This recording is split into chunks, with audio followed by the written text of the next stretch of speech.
Hoje estamos aqui para dar alguns exemplos de aplicações de empuxo para vocês. O que seria o empuxo?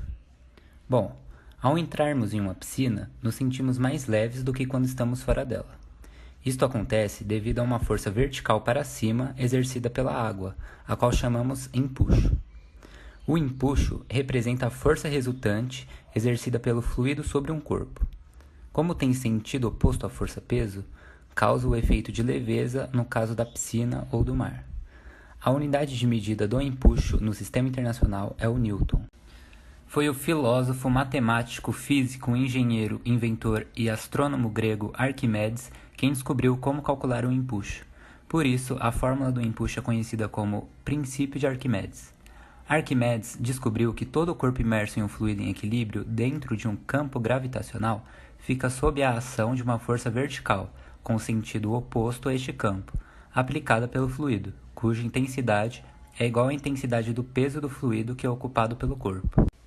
Para esta fórmula, consideramos y igual ao peso específico do fluido e v como volume submerso. Logo, o empuxo é igual ao peso específico vezes o volume submerso. Para o corpo se encontrar em equilíbrio, o empuxo deve ser igual à força e o peso específico do fluido deve ser igual ao peso específico do corpo. Para o corpo afundar, o empuxo deve ser menor do que a força e o peso específico do fluido ser menor do que o peso específico do corpo. Para o corpo ficar parcialmente submerso, o empuxo deve ser maior do que a força-peso e o peso específico do fluido ser maior do que o peso específico do corpo. Nesse vídeo, iremos mostrar um simples exemplo de como o empuxo está presente em nosso cotidiano. O experimento é baseado na força de empuxo que exerce nos submarinos. Para isso, precisaremos de uma garrafa PET de 1,5 litro, uma caneta sem o filtro, a tampa e um clipe.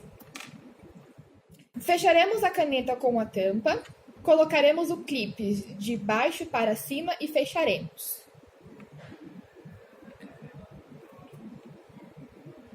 Inserimos a caneta dentro da garrafa PET. Percebemos que a caneta flutua. Agora fecharemos a garrafa.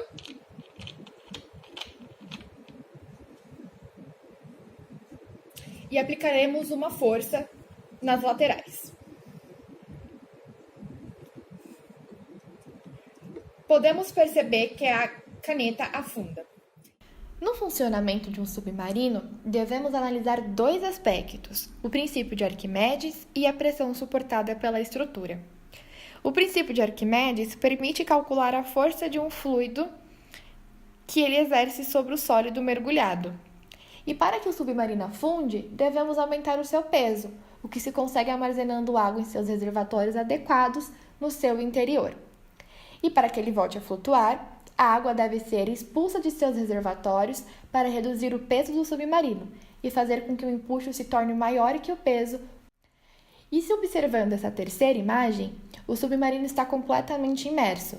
O volume de água deslocado sempre será o mesmo, o que faz com que a intensidade do empuxo aplicado pela água se mantenha constante, não importa o valor do seu peso.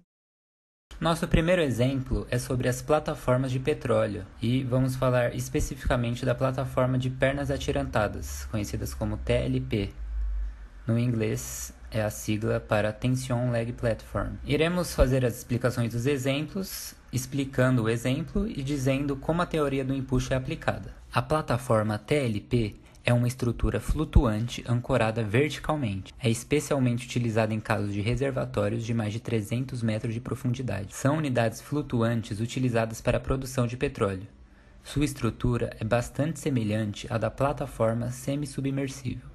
Porém, sua ancoragem ao fundo do mar é diferente. As TLPs são ancoradas por estruturas tubulares, com os tendões fixos ao fundo do mar, por estacas e mantidos esticados pelo excesso de flutuação da plataforma, o que reduz severamente os movimentos da mesma. Desta forma, as operações de perfuração, completação e produção das TLPs são semelhantes às executadas em plataformas fixas.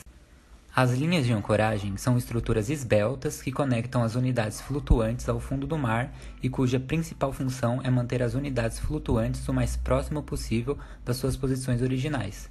Para tanto, as linhas de ancoragem reagem ao movimento das unidades flutuantes por meio de forças de restauração.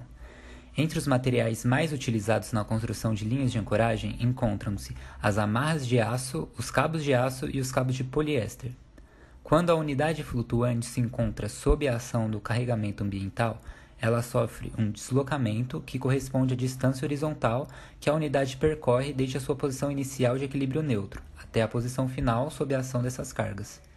Este deslocamento é inversamente proporcional à rigidez do sistema de ancoragem.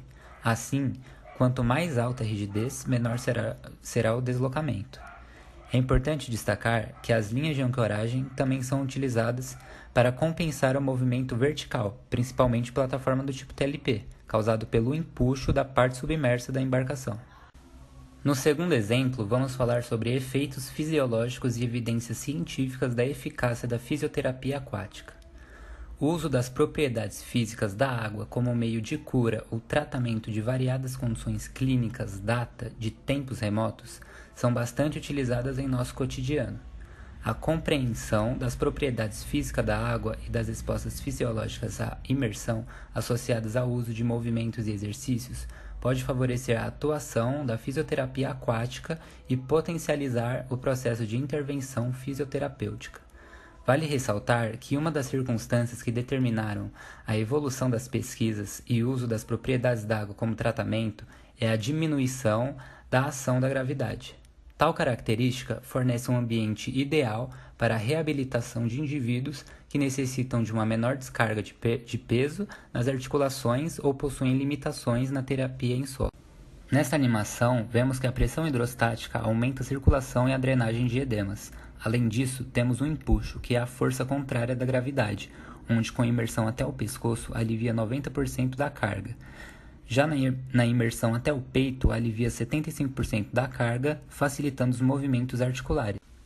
A aplicação deste conceito no ambiente aquático pode ser demonstrada pela interação entre a força de empuxo e o posicionamento do corpo na água. A interação implica o conhecimento da posição do centro de gravidade CG e o centro de flutuação CF do corpo. O centro de gravidade pode ser entendido como um ponto que representa todos os centros de massa dos segmentos do corpo, e o centro de flutuação, por sua vez, é definido como o centro de todos os momentos de força aplicados no corpo.